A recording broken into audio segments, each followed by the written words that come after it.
Hi, we're at the Wire office and joined by Neelanjan Sircar, who's a data scientist at Ashoka University and the Center for Policy Research in Delhi. Currently, what we're looking at is the known status for all seats, and the BJP is leading in 291 seats, the Congress in 50 seats. And Neelanjan has been focusing on the Hindi belt, North India essentially. And want to ask you, Neelanjan, what are you making of this so far? Is it too early to tell? It's nearly noon, but what are you feeling about the trends that we're seeing so far?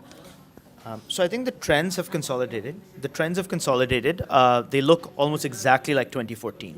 So in 2014, we knew that 6 states gave the BJP about 70% of their seats, and those were Bihar, UP, MP, Rajasthan, Maharashtra, and Gujarat.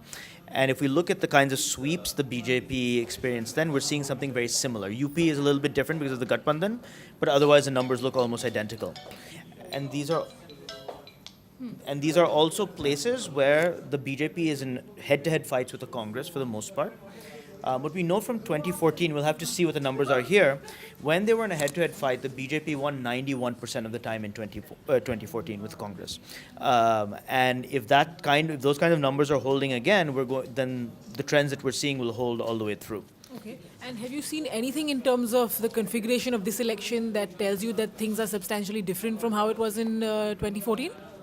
So I think the best way to think about this election, I gave you the names of those 6 states.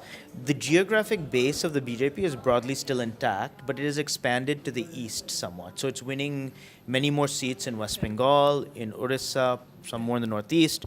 And so when we look back and we see that the BJP's tally may actually increase from 2014 and the NDA's might, it really is just the consolidation of an existing geographic core and then the expansion into new areas. So what does this mean for, sort of broadly and existentially, what does this mean for India, where we've often talked about coalition politics, and at least in this round of elections as well, there's been some thrust from the southern states that we should have a federal front, even if it's not led by the Congress. But when we're seeing this kind of consolidation plus expansion that you're talking about, what does that really mean for now, but also for the future? I mean, how is this ever going to be dislodged? I think the 90s ushered in a very different era in the Indian party system where we saw this kind of fragmentation. Actually, before that, the rule had been some kind of centralized, charismatic politics. And it looks like from 2014, we seem to be returning back to that model. There are a lot of incentives in the system for presidentialism. MPs can't defect against their own parties. They don't have much policy-making power. It is actually something that's fairly natural, right, to see this kind of consolidation. So I think when we look back in history, we will have seen the 90s up till 2014, so about a 25-year period, as a bit of a blip in Indian history as the party system was transitioning. What I would say is what is different, if we look at the way the BJP is organized, it's nothing unique to have a charismatic leader with this kind of organization at the state level, right? In fact, this looks a lot like a state level government that has been scaled up to a national level government. And that, I think, is the secret to what Modi's been able to do. He's basically treated all of the Hindi heartland as a single state. Yeah. And what are some of the key fights in North India that you're looking at? I mean, we know there are lots of big wigs, fighting it out in North India. But what's coming across as surprising to you so far, or is everything kind of what you were expecting?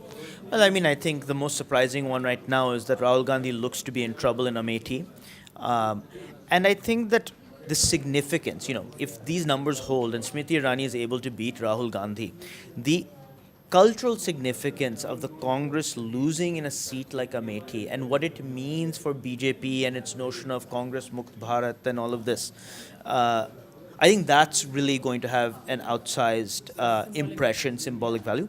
The other one, obviously, which we've spent a lot of time talking about, is Pragya Thakur from Bhopal. Now, she never really had much of a chance of losing. It's a seat the Congress hasn't won since 1984. The BJP's won it since.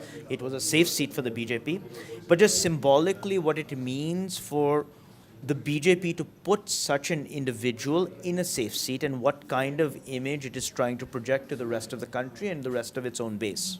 So, I mean, if you just have to look at these two seats, what we see is Smriti Irani took on a big risk in Amethi, but maybe Pragya Thakur wasn't taking on a big risk in Bhopal. But we're seeing, that in both cases they're doing well. So the two symbolic messages are what? I mean, really Congress Mukt Bharat and Hindi, Hindustan. But I mean, I would just, a little caveat here. If we really believe that Pragya Thakur was a big vote catcher, then she would have been put in a very competitive seat, right? So the reality is that the BJP fielded her in a very safe seat. So it was a seat in which you are using the candidate to send a signal to the rest of the country or the rest of the base, not somebody who you believe can be a vote catcher, right?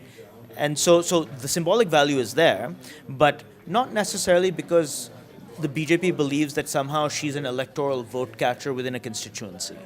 Last question, let me ask you. Since you've been focusing so much on North India and the Hindi belt, and since, as you said, Modi seems to have taken this entire Hindi belt as one state and not really as different states, where do you see the rub, the friction, the reflection really with the southern states, which all really maintain their individual character and they have very specific, distinct individual leaders? So, I mean, is there a rub or, what's the sort of takeaway really are we looking at really one North India with many southern Indias? Or what? See, I mean, I think to understand the difference in the BJP's footprint in these regions, you also have to understand the organizational differences. The reality is that as we've seen a large amount of state failure in the Hindi belt, the RSS, in a very serious way, and the BJP organization has been sort of a parallel state, especially in places like Madhya Pradesh, where Shivraj Singh Chauhan was ruling for 15 years. And so these are places where not just Modi, but all of the people that Modi is communicating with are able to get directly to the voter, and they're able to sort of affect outcomes. That kind of reach is not there in the South. So what we're seeing is exactly this kind of consolidation, but it's really a larger story about how the BJP organization has been able to sort of dominate this space, especially vis-a-vis the Congress. Obviously, in the South, you have a very different kind of politics, and where you don't have that kind of organizational footprint. All right, on that, Neelanjan, thanks so much. Thank you.